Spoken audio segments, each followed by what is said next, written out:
తూర్పు కొండల దగ్గర ఒక నిర్మానుష్యమైన అటవీ ప్రాంతంలో ఒక గ్రామం ఉంది. ఈ గ్రామంలో చాలా వింత ఆచారాలైతే ఉంటాయి. ఆ ఆచారాలు కూడా చాలా భయంకరంగా కూడా ఉంటాయి.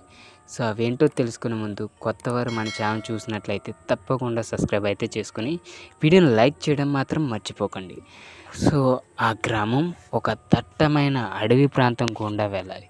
సో, ఆ అడవిలో నుంచి వెళ్ళాలంటే సింహాలు, పులులు, చిరుతపులులు అండ్ ఇంకా గుంటనక్కలు, పాములు, రకరకమైన జంతువులతో నిండి ఉంటుంది ఆ దట్టమైన అడవి.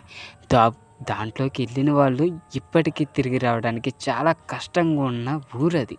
ప్రాణాలతో బయటపడటం కూడా చాలా కష్టం. అలాంటి ఊరిలోకి ఒక యువకుడు ధైర్యంగా సాహసం చేసి వెళ్ళాలని అయితే నిర్ణయించుకుంటాడు.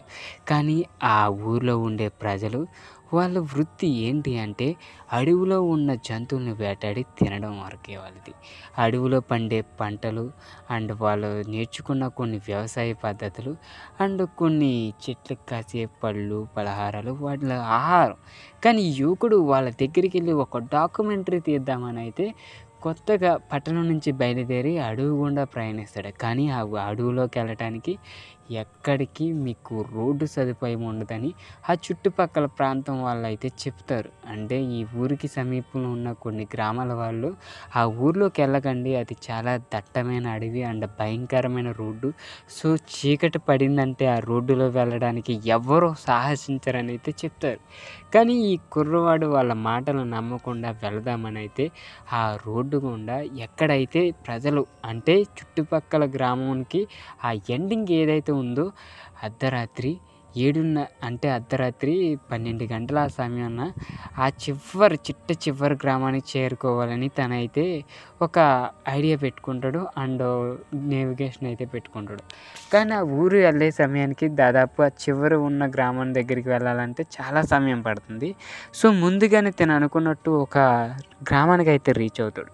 సో, అక్కడి నుంచి ఆ ఊరు వెళ్ళాలంటే దట్టమైన అడవి. ఎటు చేయాలో తెలియదు. చీకటి పడిపోయింది. దీని దగ్గర ఉన్న ఎక్విప్మెంట్ కూడా అంత హెవీ ఎక్విప్మెంట్ కాదు.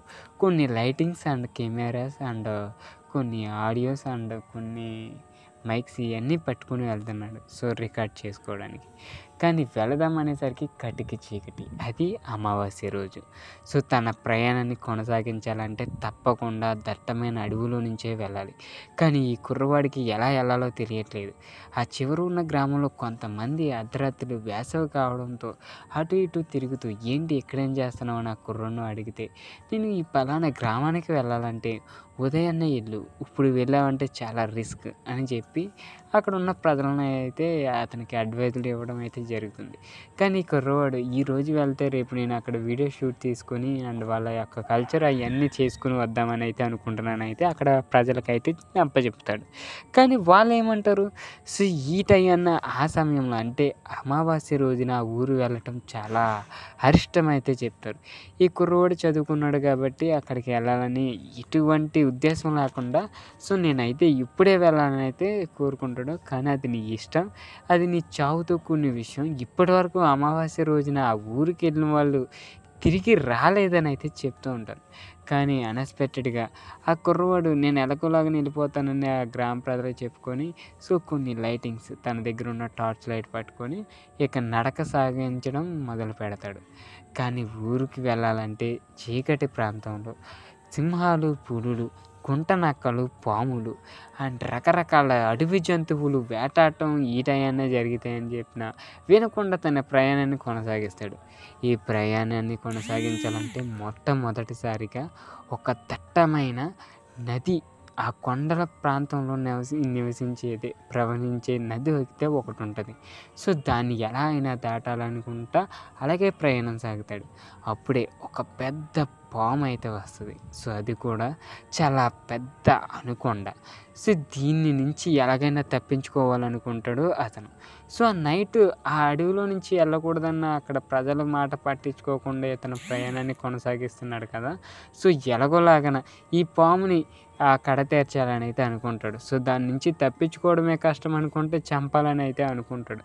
కానీ అది భారీ పెద్ద మొత్తంలో ఉండటంలో సో దాన్ని ఏమీ చేయలేక సో దాని నుంచి తల తోక అన్నట్టు పట్టుకుంటూ సో ఎలాగైనా ఆ ప్రయాణాన్ని కొనసాగించాలని ఒక నిర్దేశం పెట్టుకొని ఆ నదిని దాటాలంటే ఆ వాలిని ఒక చెట్టు కొమ్మ అంటే ఒక పెద్ద చెట్టు ఆ చెట్టుని కొమ్మ అటువైపు దారి చూపిస్తుంది.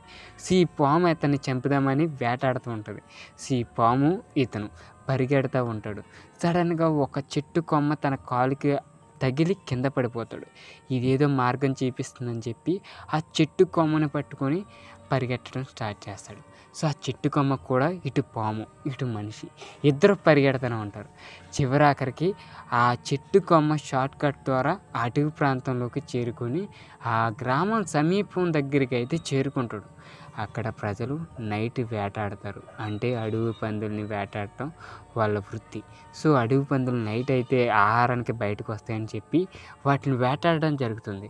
సో వాళ్ళకి మనుషులంటే తెలుసు, కానీ ఆ ప్రజలు ఈ టయాన్ని ఇక్కడికి ఎవరు రారు, పైగా అమావాస్య రోజు. సో ఇతను ఎందుకు వచ్చాడు అన్నట్టు సడన్గా అడవి పంది అనుకొని తన మీదకి శూలాలు ఏవైతే బాణాలు ఆ శూలాలు ఏవైతే ఉంటాయో సో ఆ బాణాలతో అతన్ని వేటాడటం జరుగుతుంది. సో ఆ వేటలో భాగంగా అతను ఒక రాయికి తగిలి అమ్మ అని గట్టిగా అరవటంతో ఆ ప్రజలు అప్రమత్త అయ్యి ఎవరు మనవాడే అనుకొని వాడిని దగ్గరికి వెళ్తారు. సో తీరా చూస్తే అక్కడ ఎవ్వరూ ఉండరు. సో ఏంటి ఇది వింతకుంది, అసలు ఏంటి ఆ ఊర్లోకి వెళ్ళిన వ్యక్తి అసలు మనిషేనా అది దెయ్యమా, రాయి తగిలి అమ్మాయిని పడిపోయినాడు, అసలు ఏమైపోయాడు. సో అతన్ని దగ్గరికి వెళ్ళిన అడుగు పందిని వేటాడే మనుషులు అతని దగ్గరికి వెళ్ళేసరికి అతను ఏమయ్యాడు. సో ఇది నెక్స్ట్ పార్ట్లో అయితే తెలుసుకుందాం. సో మీకు ఈ స్టోరీ ఇంట్రెస్టింగ్గా ఉందంటే ఒక లైక్ అయితే వేసుకోండి. ఈ కామెంట్లో అయితే మీ అభిప్రాయాన్ని తెలియజేయండి. ఇది నాన్ స్టాప్ నేను ఊహించుకొని చెప్పే ఒక కథ. సో నేను రాసుకొని చెప్తున్న కథ కాదు. సో నేను లైవ్లో మీకు చెప్తున్న ఒక కథ ఇది మాత్రమే. సో ఇది రియల్గా జరిగిందని అయితే మీరు భ్రమించకండి. దీని పార్ట్ 2 కావాలంటే కింద కామెంట్ రూపంలో తెలియజేయండి.